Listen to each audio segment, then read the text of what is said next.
In today's video, I'm going to show you how I built this mid-century modern desk. I got my inspiration for this desk from Four Eyes Furniture. With every new project I build, I like to challenge myself with new features or skills I haven't tried before. This keeps every new project interesting and challenging to me. And in this mid-century modern desk build, I had a few of those new challenges along the way. The first being 3D design. This is the first time I had ever tried to do a 3D model for a project, and I'm still terrible at 3D design. But for this project, I knew that I needed to create a model to scale so I knew what size metal to use for the legs. My kitchen table needed 2x4 metal, but this desk took 1x3. And I'm extremely happy that I did the 3D rendering because that showed me that the 2x4 metal would not look good for the legs on this desk, and that the 1x3 was perfect. Now let's get into the build. This will be made up into three main parts: the cabinet, the tabletop, and the legs. As you can see, the cabinet is an angled cabinet, and it is angled 10 degrees off of 90 degrees. So one angle is 100 degrees and the other angle is 80 degrees. To get the 100-degree cut on the plywood, I had to cut it vertically, as you see me doing here. If you want a more in-depth idea on how to do this, check out my mid-century modern media stand build, or I will link a video down below. I used blue painter's tape to glue up this cabinet, and somewhere along the way I lost the footage to this.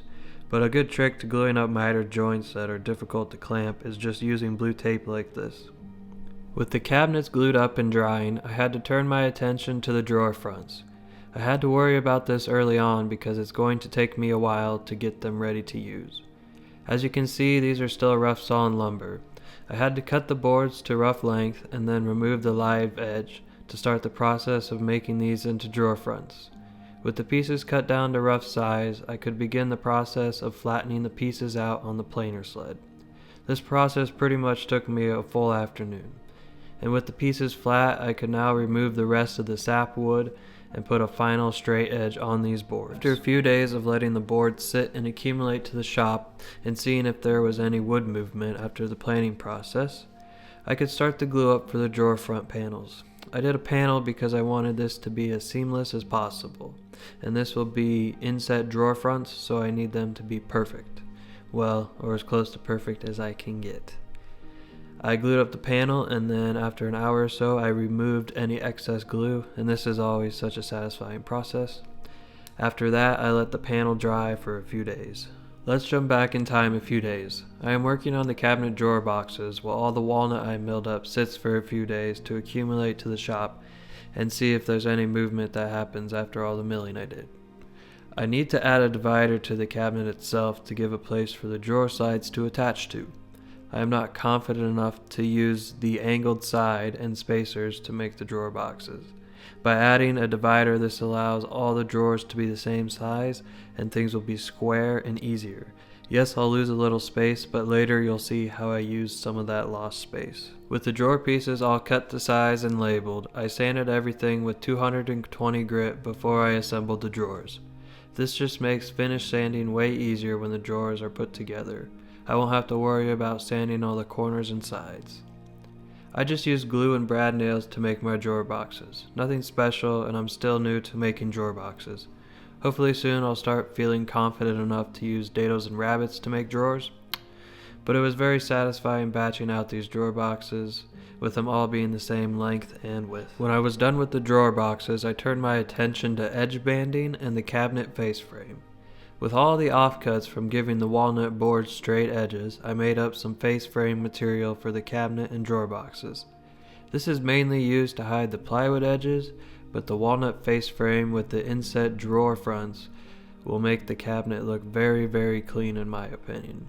I just used glue and blue tape to attach the face framing. When the glue was dry, I took my router and flush trimmed everything. I like to do this outside if possible because it makes a mess.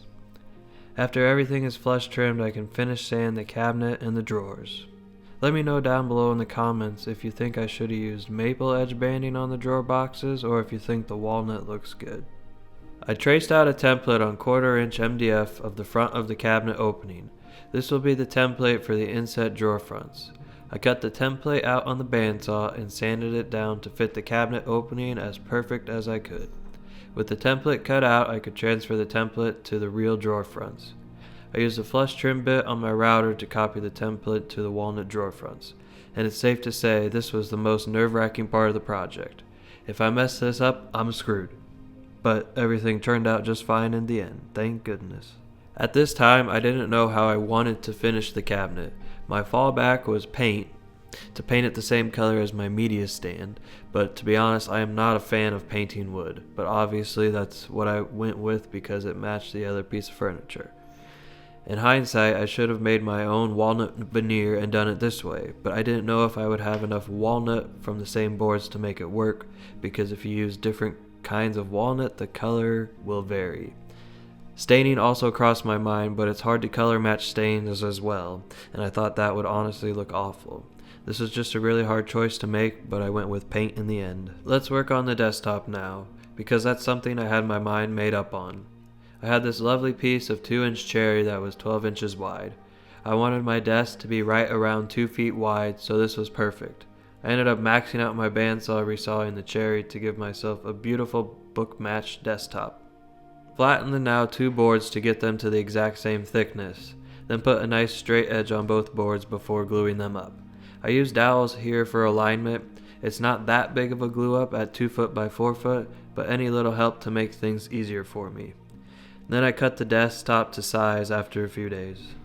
Now please keep in mind that I am a weekend and evening DIYer, so a lot of my work gets done on weekends or in the evening. This project took me over a month to complete, and I jump back and forth between things depending on how much time I have to complete stuff. Now it's time to weld up some legs and spacers. These spacers are located on the cabinet and will elevate the desktop off the cabinet. The spacers will be bolted to the cabinet and the desktop. That is why you see the top plate with holes on the square tubing that is also capped with holes in it.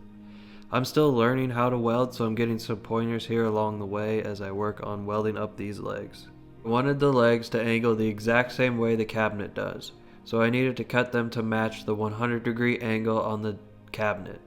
I ended up using 2x4s to figure out exactly what I was looking for, so lots of trial and error before I got this correct, but easier to mess up on a 2x4 than the expensive metal. The legs are all cut out now, and I can turn my attention to the base plate that will attach to the desktop with bolts and threaded inserts. I probably added way too many holes for the bolts, but I'd rather be safe than sorry. I tried my hand at TIG welding to attach the legs to the base plate. It went okay and well, I guess. It's not the prettiest of welds in the world, but nothing a little hand grinding couldn't fix. I also took the legs to be powder coated after they were fully welded together. I got the legs back from powder coating. I laid out the location for the recess in the desktop. This makes the base plate completely hidden and inset into the desktop. In my opinion, this extra step gives this a higher end furniture look. I could have easily not done this and got the same result structurally. But a little extra math to account for the inset to get the legs to the correct length goes a long way in making this look high-end. The same goes for the threaded inserts and black bolts. I could have easily just used screws because I don't expect there to be much wood movement in this piece, but regardless of if there will be or not, the simple extra steps of making the oversized slots for the base plate and spacers, plus the threaded inserts with oversized bolt holes in the metal plates, take care of any issues that might occur. Plus, as I said earlier, doing this makes the piece look a lot more professional to me. And another thing is that it will be really easy to take apart if needed. Now let's get to the exciting part of the build, seeing all the pieces of this mid-century modern desk come to life with some finish and final assembly steps. For the cabinet and drawers, I'll be finishing them with lacquer. The lacquer over the paint works because I use water-based paint to paint the cabinet with. This was my first time using lacquer, but I'm gonna start using it more often.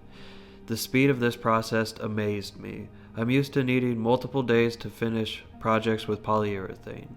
But with spraying this lacquer, I was able to get 3 to 4 coats on everything in one afternoon. Then let the project sit for a few days to fully cure and degas. But before the last coat of lacquer, I gave everything a light sand to smooth out the surface, and I didn't need to wipe off the surface after sanding. Then I applied one more heavy coat of lacquer, and this made the finish come out smooth and perfect. Once the cabinet sat for a few days to degas and fully cure, I could begin attaching the drawer slides and drawer fronts. Yes, I could have done this before finishing the drawers with lacquer, but I really didn't feel like taking everything apart once it was assembled. Remember, this has taken me a month to build, and by this point, if it's assembled, it's not coming apart. I used playing cards to space out the drawer fronts as evenly as possible, then just began screwing the fronts to the drawers. With everything attached and working smoothly and one final inspection from my cat, I could finish the drawer fronts and get this project complete. I used Rubio Monocoat for the drawer fronts and desktop. I'm a big fan of Rubio because it's really easy to apply and makes the natural colors of the wood pop. Also, if I ever scratch or dent the drawer fronts or the desktop, Rubio is really easy to reapply, unlike lacquer or polyurethane would be. Here is my use of the extra space I created by using the panel to make the cabinet square on the inside to simplify the drawers. I made this little secret drawer behind the top drawer just as a fun little use of space and a way to get creative. Now I can attach the legs to the tabletop and call this mid-century modern desk complete. Thank you so much for sticking with me through this build. There was a lot of steps to cover in this build and new skills that had to be learned along the way. I am extremely happy with how this desk turned out, and it's nice to say that I recorded this voiceover using the new desk.